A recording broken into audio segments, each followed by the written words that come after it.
கூடுதல் விவரங்களை செய்தியாளர் ரஃபீக் ராஜாவிடம் கேட்கலாம். ரஃபீக் ராஜா, முதலமைச்சர் மு.க.ஸ்டாலின் மாலை அணிவித்த காட்சிகளை பார்த்தோம். அவருடன் யாரெல்லாம் அங்கு வந்திருக்கிறார்கள்? கூடுதல் விவரங்களை பதிவு செய்யுங்க. நிச்சயமாக பசுமன் முத்துராமலிங்க தேவரின் 118வது ஜெயந்தி மற்றும் 63ஆம் ஆண்டு குரு பூஜையை முன்னிட்டு தென் தமிழகத்தில் பல்வேறு இடங்களில் தேவர் ஐயாவின் சிலைக்கு மாலை அணிவித்து மரியாதை செலுத்தி வருகின்றனர். குறிப்பாக பசுமனில் உள்ள முத்துராமலிங்கருடைய தேவர் நினைவிடத்தில் அனைத்து தலைவர்களும் தமிழ்நாடு முதலமைச்சர் அரசு சார்பாக சென்று அங்கு மாலை அணிவித்து மரியாதை செலுத்துகிறார். இதற்காக நேற்று இரவே தமிழ்நாடு முதலமைச்சர் மதுரையில் உள்ள தனியார் விடுதிக்கு வந்து தங்கியிருந்தார்.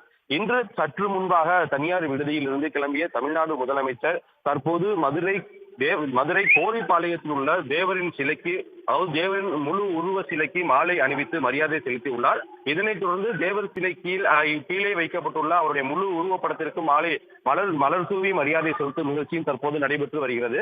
குறிப்பாக தமிழக முதலமைச்சர் வருகையின் போது பல்வேறு பாதுகாப்பு ஏற்பாடுகளும் செய்யப்பட்டிருந்தது. குறிப்பாக தமிழக அரசு சார்பாக இந்த இந்த நிகழ்ச்சியில் தமிழ்நாடு முதலமைச்சர் மற்றும் பாராளுமன்ற உறுப்பினர் கனிமொழி, தமிழக அமைச்சர்கள், மூத்த அமைச்சர்கள் வி. பெரியசாமி, மூர்த்தி, அன்பில் மகேஷ், KK ராமச்சந்திரன், தங்கம் தென்னரசு உள்ளிட்ட பல்வேறு அமைச்சர்கள் தற்போது முதலமைச்சருடன்